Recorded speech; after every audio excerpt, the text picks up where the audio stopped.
Echo! You want to help me start over?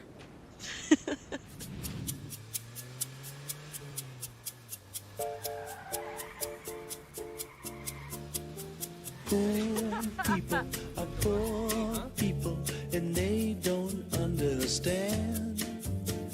A man's got to make whatever he wants and take it with his own hands. Poor people stay poor people, and they never get to see. Someone's got to win in the human race. There's something wrong with everybody here. They should be in the hospital. Yeah, that's right, but they're not. All right, the man wants you to be in the hospital. These people are fucking Americans making a major stand for freedom. Well, assisted autonomy, but this is the inside of my soul, kid. This is what I got. Wow. Well, at least I'm gonna give her to my mother. This table right here.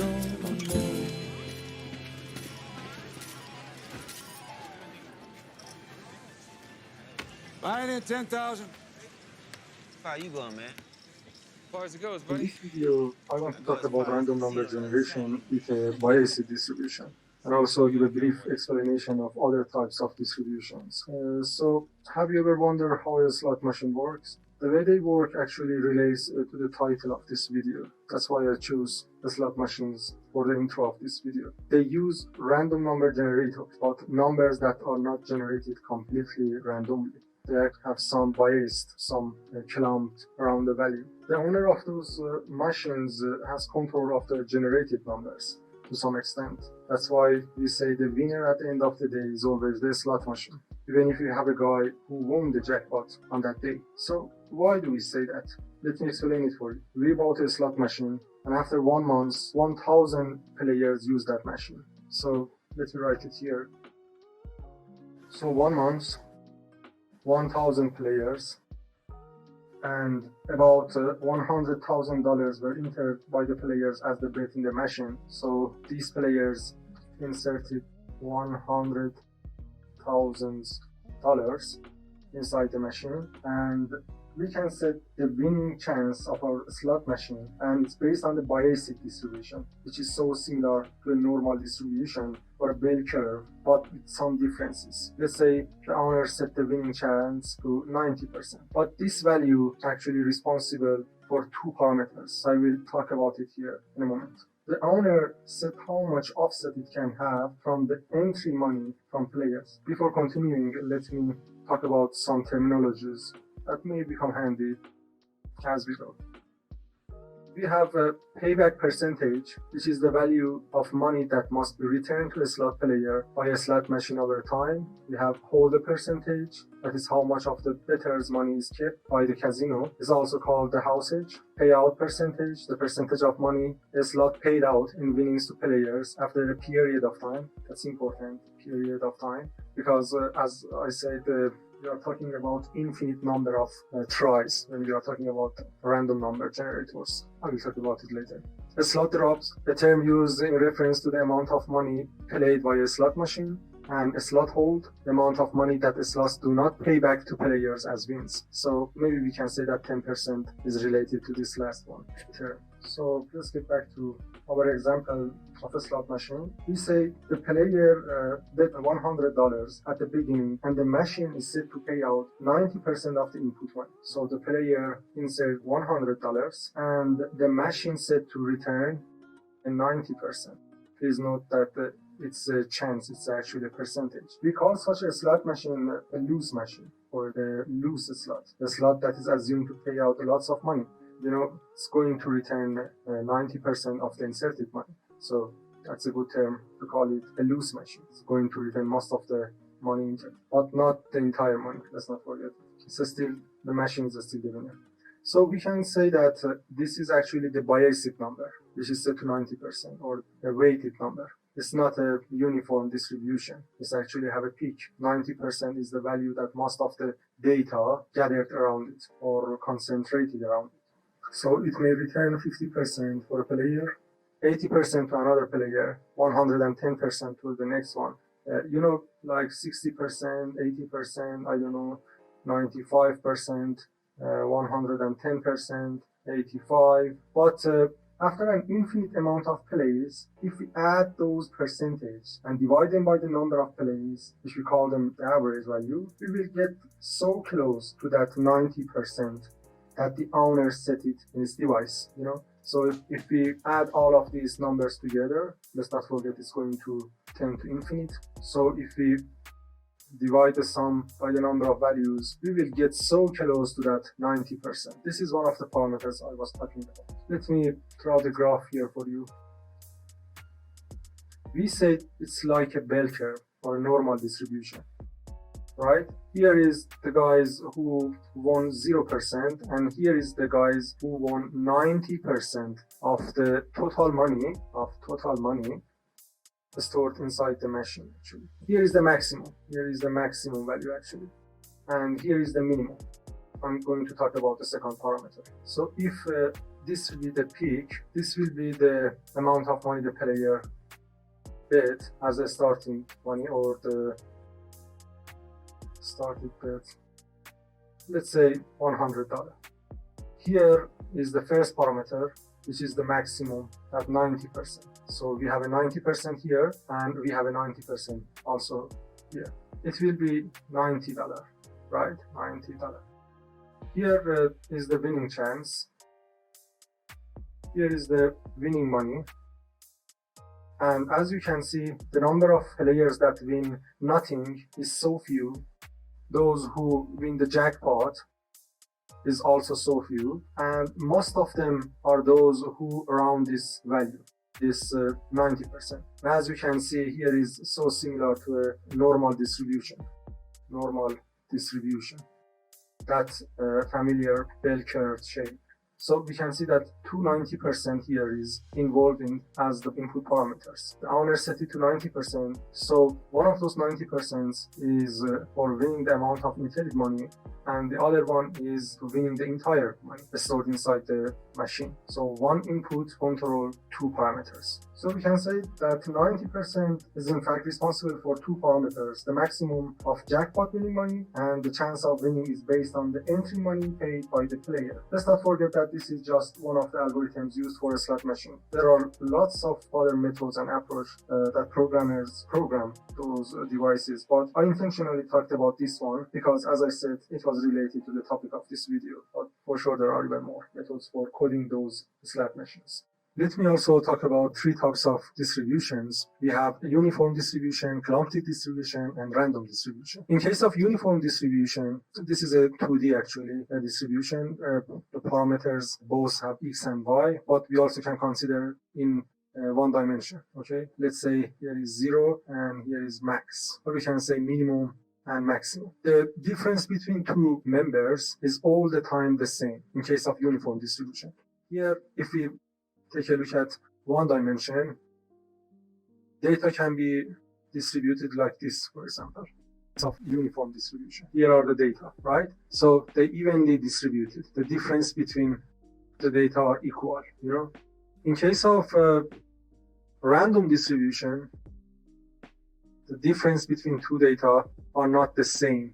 Let's say we have 3 data here, 1 here, 2 here, 4 here, 3 here, for example, 6 here, 2 here, and let's say 3 here. You know, this is something like a normal distribution. Here the entry is spread randomly. We cannot find any pattern to say, for example, here is the pattern just like the uniform distribution. So there isn't any equation or pattern for this type of data that is spread in the set, in the data structure. But as we said in this video, we are going to talk about the clumped distribution. The data in this data structure is spread in a biased form, in a weighted form, or we can say concentrated around a value, or in case of this picture, around 5 different values. You know, we can have one concentration point, or we can have more than one concentration point. So in one dimensional, we can draw something like this. If we have minimum, we have maximum, to decrease the mouse size.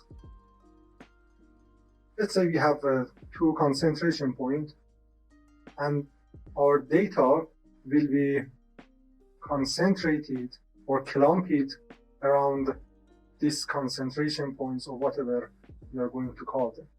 here is an example of clumped distribution. And this is what I'm going to talk about in this video. But in my program, I coded it to only accept 1 point or 1 value for concentration. You can have more. Of course, I will develop the program further to accept more concentration values.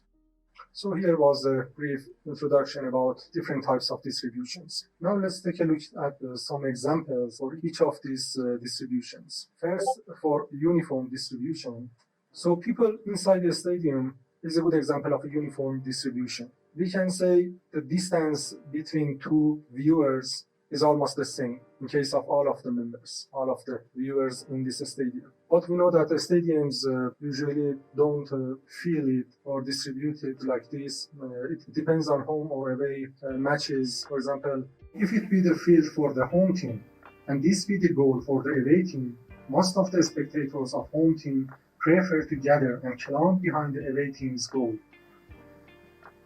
So it will be a clumped distribution. Here we are talking about a 2D form of set because it's two-dimensional position if we ignore the third dimension. So we are talking about x and y in each plane, you know. Let's consider this as a plane, each floor as a plane, it will be x and y.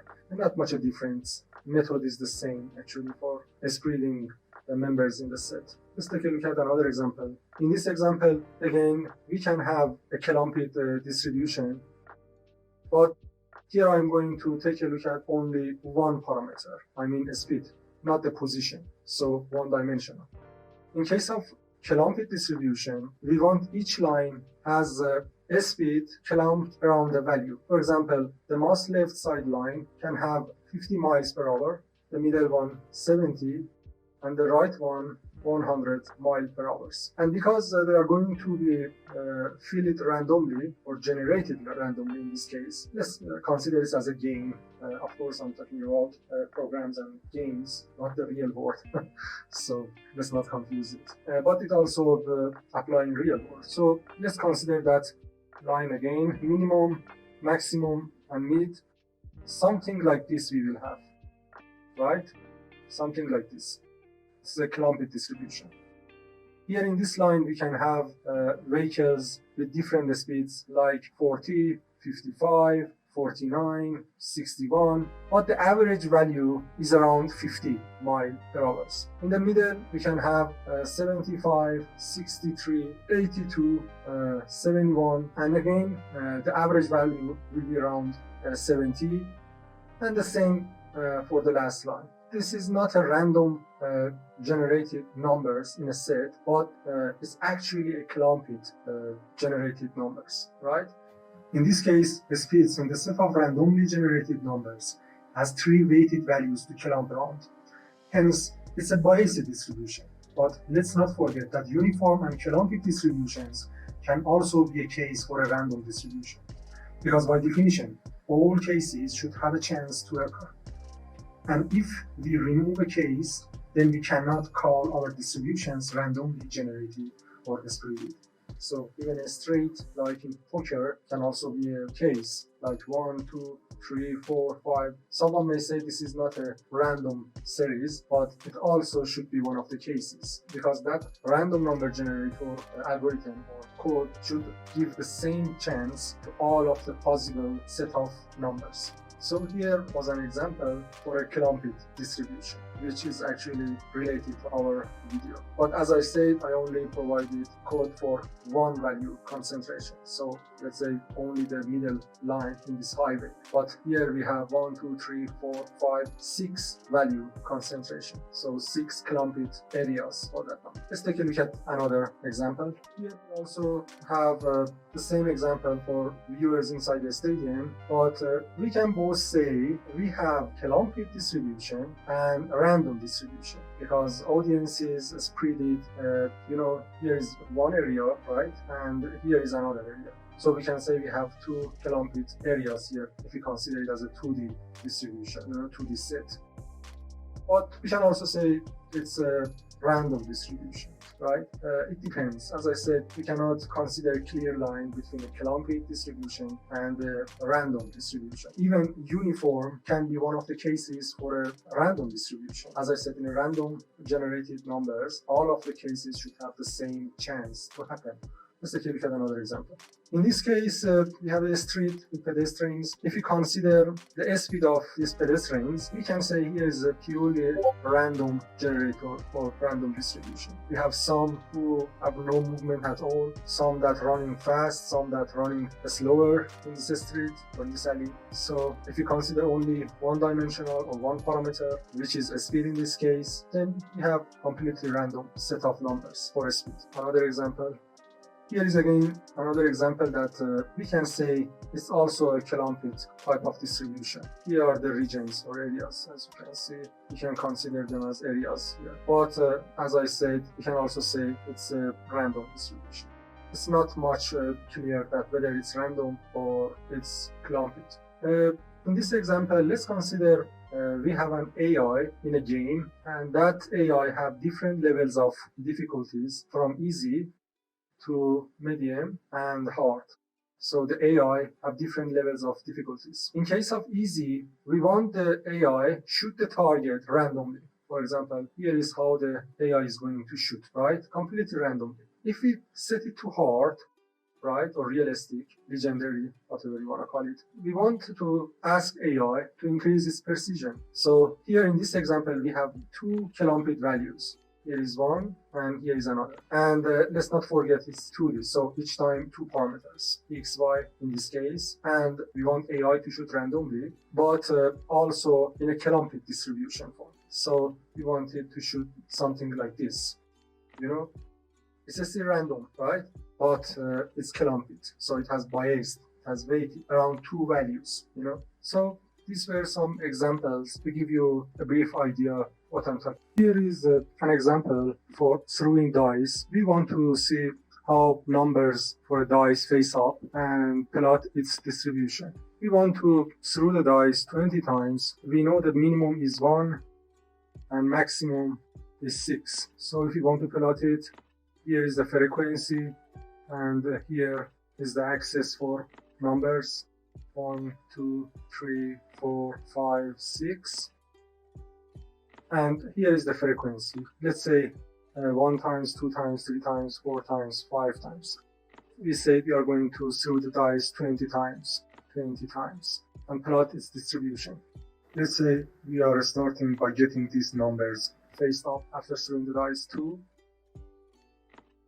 4, 2, 1, 6, 3, 2, 5, 3, 5, 4, 1, 4, 5, 6, 2, 1, 1, 3, and at last, let's say for example, again 4. Here is a random distribution that we got for the numbers. And we want to do the same process. Here is a set we have, a set of numbers. Let's say, for example, the first time A1. And here is the spread of numbers or the distribution of numbers. And here was the frequency. I coded a program to help us generate such sets of random numbers as many times as we want, to help us take a look at their distributions visually, just like what we did here. The purpose is to show you if we continue running that program forever or for infinite number of times, then we will have a flat line. In this case, we have 20. I want to have a number that will be able to divide it by 6. So let's say instead of 20, we have 24 times that we are going to throw the dice. So the share for each number, or the chance of each number, will be 24 divided by 6. 24 divided by 6, which is 4. So by average, we will have 4, you know, if we overlap all of those iterations on top of each other. We may have something like this for the first time, I don't know, the second time something like this, the next time something like this. But if we overlap, the average will be a flat line, as I said, if you run it infinitely, you know, let's not forget, if you run it infinitely. And that's the definition for random number generated set. Here is the code. Let me show you. Here is the code I wrote. We have a minimum, maximum, 20 numbers. Let's change it to 24. And we fill it randomly, this array.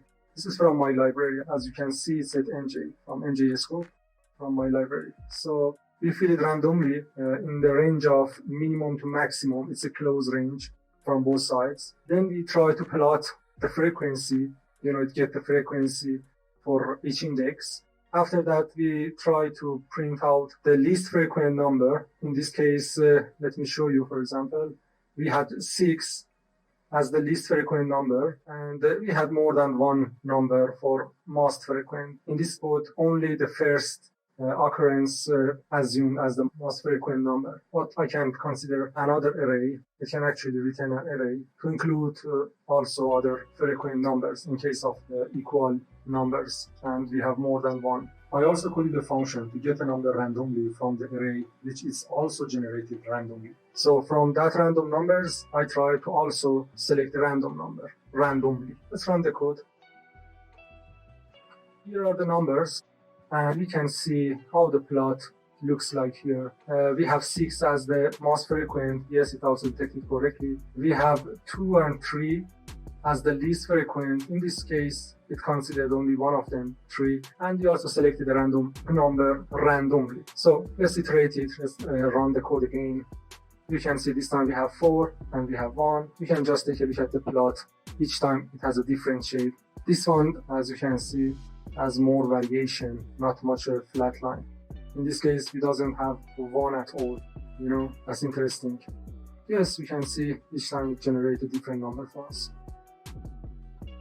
We can also have different values for minimum and maximum. Let's say we have 10 different cases for entries, and we have, let's say, 100 iteration, and we have 100 as the size of the array. Let's run it just to take a look at the code, how it will look like. You see, it will be more similar to a random number generated. We have 2 as the most frequent number and 1 as the least in this case. We have 8 and 3 as the least and most. So for sure, none of these shapes look like a clumped or biased distribution. Data really is spread randomly. You see, none of them sounds that, okay, the data or generated numbers clumped around the value. None of them convey that look. None of them sounds like that. I also coded another program that is graphically, it's not only terminal based, and this time I try to have also clumped or biased version of distribution numbers, a set of numbers.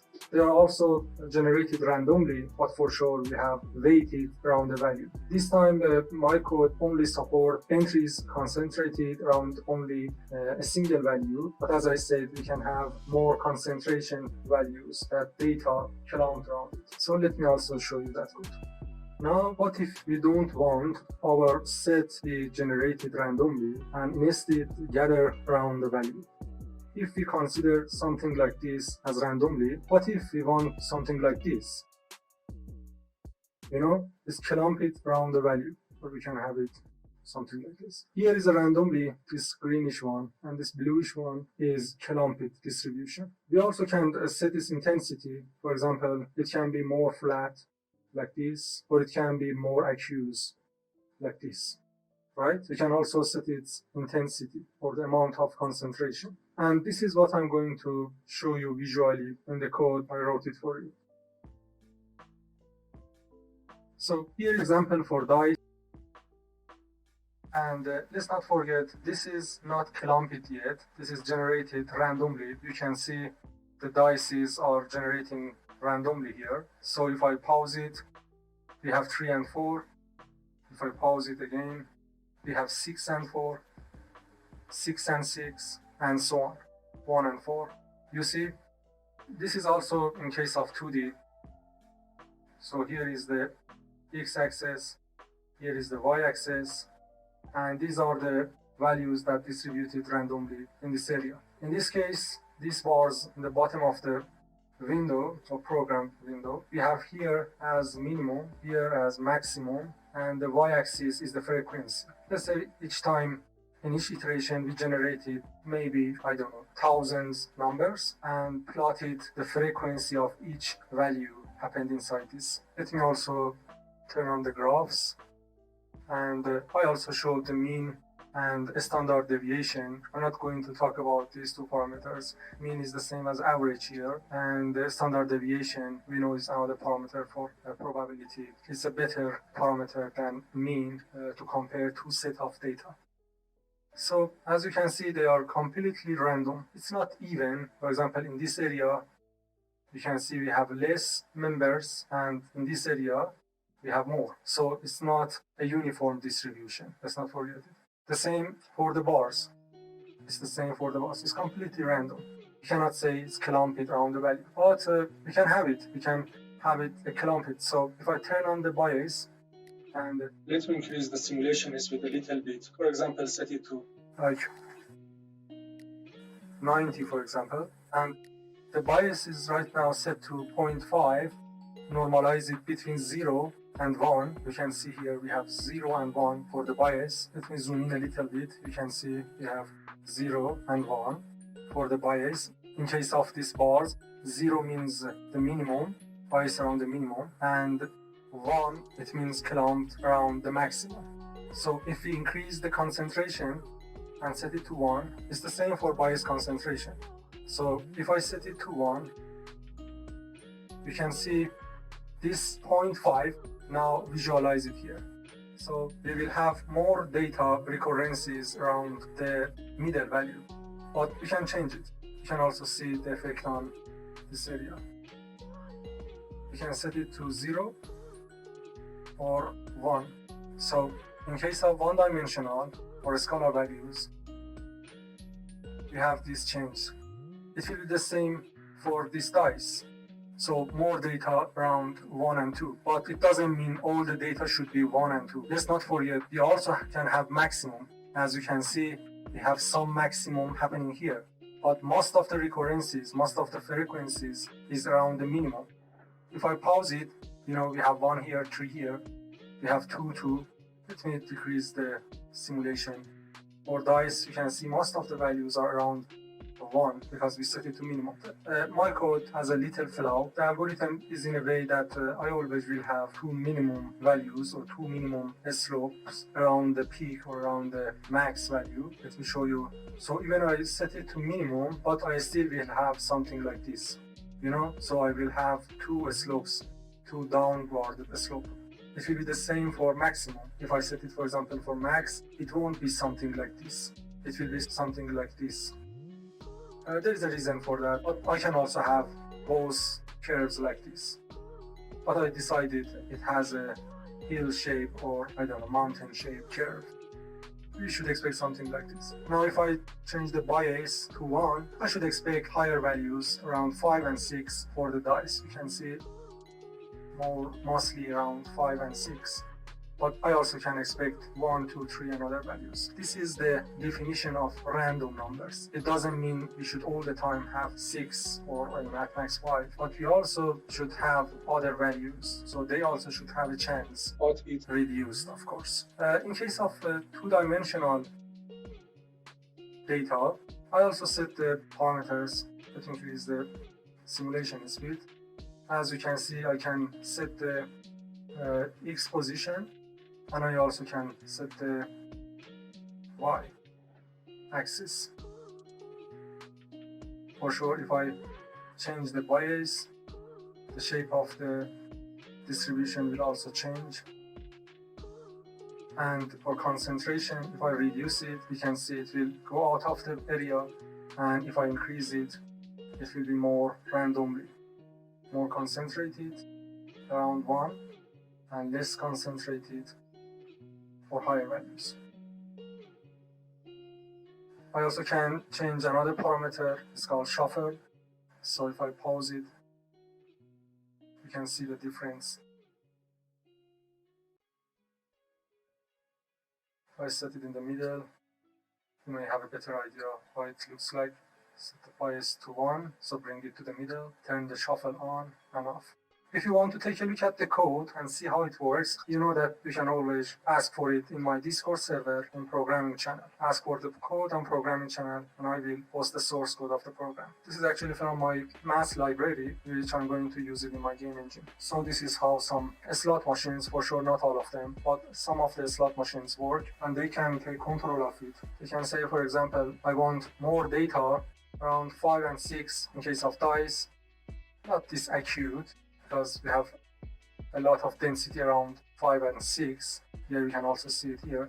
Maybe they can have less, you can also decrease the speed, less clumped value around 5 and 6, but mostly we can have 5 and 6. This value here can determine that percentage. I talked about it in the beginning of the video. That can determine the percentage.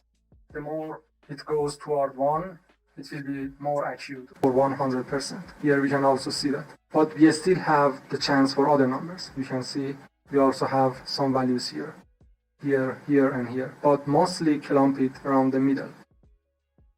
So yes, that was the video about how slot machines try to generate numbers concentrated or recorded mostly around the value and less around other values, which we call them clumped distribution. They are still random numbers. They are still generated randomly, but we have a bias around the value. And we also can set its percentage, how much we want that bias, the density of that bias be, how much we want the weight of that bias be. That was the end of this video. See you in another video.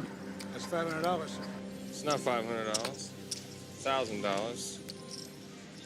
Another $500. $2,000. The other cards, please. 2,000, please.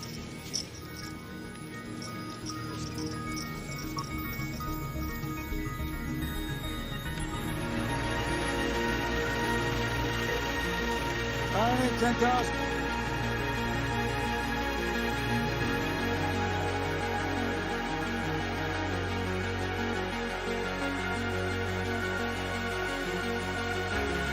I need 10,000.